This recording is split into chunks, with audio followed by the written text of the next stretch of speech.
Today we're going to fit some new rear Bilstein shock absorbers to my Ford F250.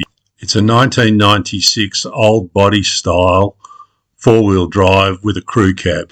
A pair of rear shockers were ordered on Amazon and have been shipped individually from different locations. I've got my Ford F250 up on the hoist and I'm going to have a go at changing the rear shock absorbers. The rear shocks are mounted in front of the rear axle. You'll see lower mount here, upper mount up the top there. I've just checked 18mm bolt head and nut on the bottom and an 18mm nut on the top, so that should be pretty easy. Access is relatively easy given I've got the hoist here, so I'll go ahead and run those nuts off and pull the bolts out of the bottom.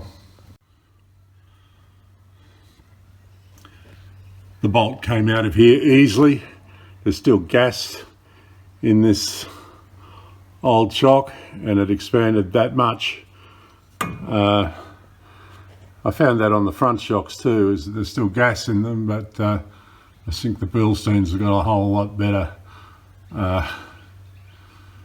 valving system in them. Anyway, I'll get the top bolt out.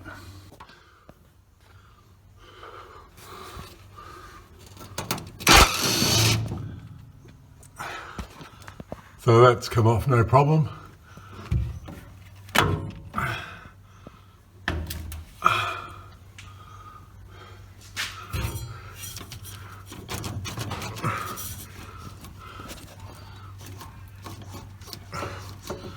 I can't seem to get that to come off one-handed, so I'll put the camera down, but yeah, it's as easy as that.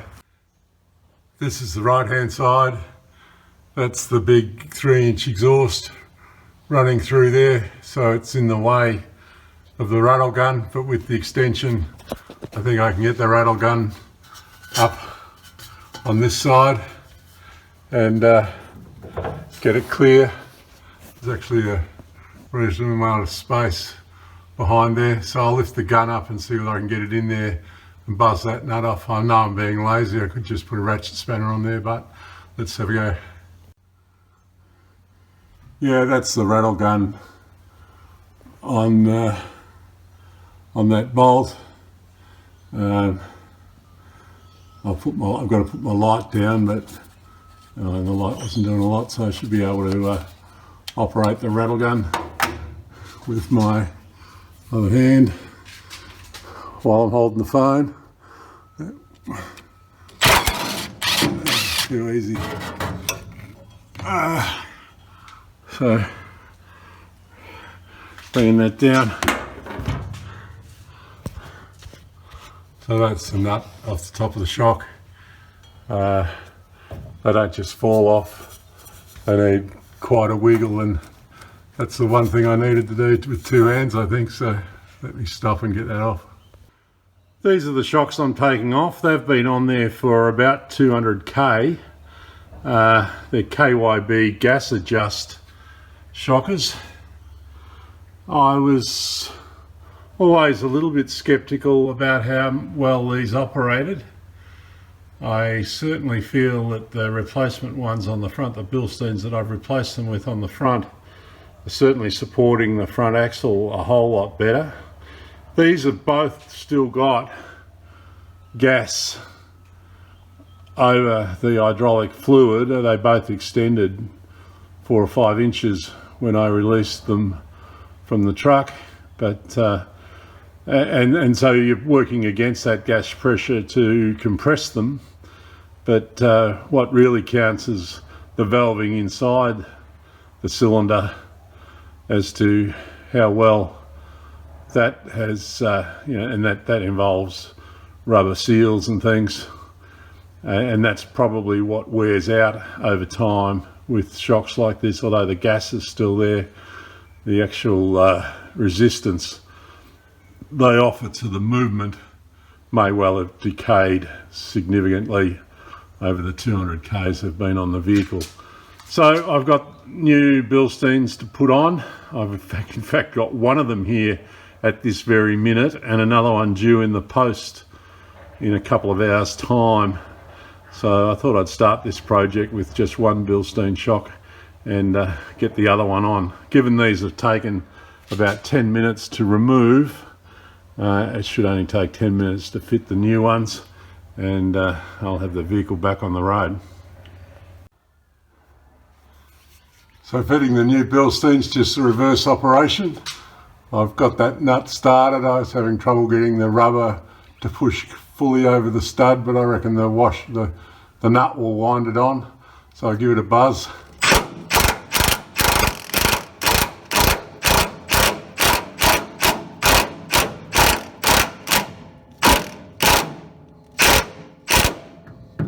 Sure that's tightened up against the shoulder there, and so that top nut's done.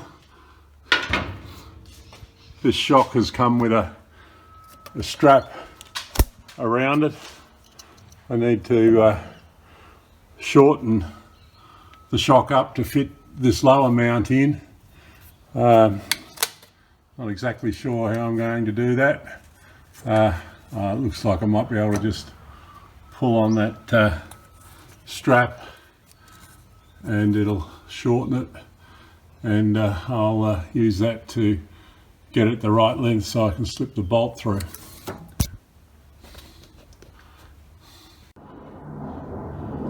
So I've got that bottom mount fitted. I used a ratchet strap around there to help compress the shocker. Now the next job is this blue outer is all scrunched up, and there's like a cable tie here that's not allowing that to slide down, so that concertina thing there sorts itself out.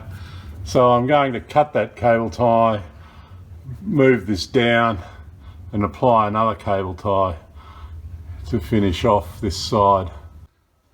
Okay, that bellows is sorted out a little bit more evenly up there. This handbrake line rubbed on the old shocker and it's going to rub on that bellows there.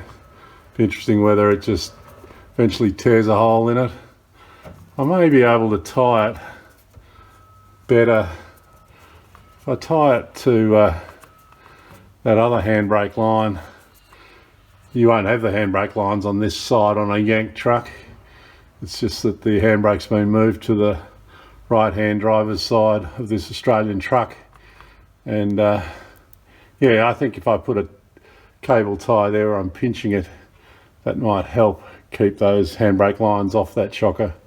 So I'll do that, and otherwise this side is finished and I'm pretty happy with the look of that.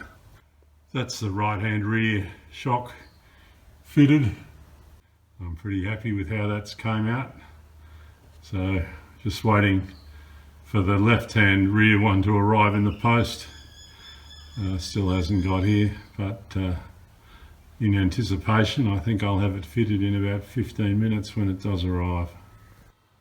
That's the front Bilstein shock fitted to my F250 four-wheel drive. You can see the front axle, which has got a swing pivot point in the centre there. So these were specifically designed for this model. I fitted these around 3 weeks ago. They also were ordered on Amazon Prime with free freight from the States. I think this is the 179 model and the one on the back is a 186 model. Look them up for your specific vehicle, but I'm pretty happy with these. Were easy to fit. It was easier to fit with the wheel off, so I needed jacking and things happening when I fitted these, and they took a bit longer. But yeah, look, I've noticed a significant improvement in the ride and the front end handling of this truck since they've been fitted. There's very little movement in the down to the bump stops on these springs. It's a crazy setup that these trucks have with the inverse leaf springs, and yeah, I think there's probably about 1.5 inches to the bump stop on them. But anyway, the older shockers were not controlling this front end, and I was getting scalloping of the front tyres and death wobbles and things happening, which I certainly haven't noticed at all with these new shocks fitted. The old shocks had done 200,000 Ks and the originals had done about 180,000 or 160,000 or something prior to that. So we'll see how these new ones operate. That's the part number there, 24-016186 is the rear shock. It's just coming in the post from Amazon.com, Green Bear Road, Madison, is that Alabama? Sweet home Alabama. We all live in a trailer park. So that's arrived, as I said, the other one arrived yesterday. So 2 different boxes, 2 shipments from Mr. Jeff Bezos and free freight from the States. I think they've cost $130 Australian, or they were about $90 US with free freight. I think the cheapest I saw them in the US was about $80, but that wasn't free freight. So the Amazon deal was pretty good, reliable, and if they don't arrive, you've got no real arguments with Amazon. So it was a good job.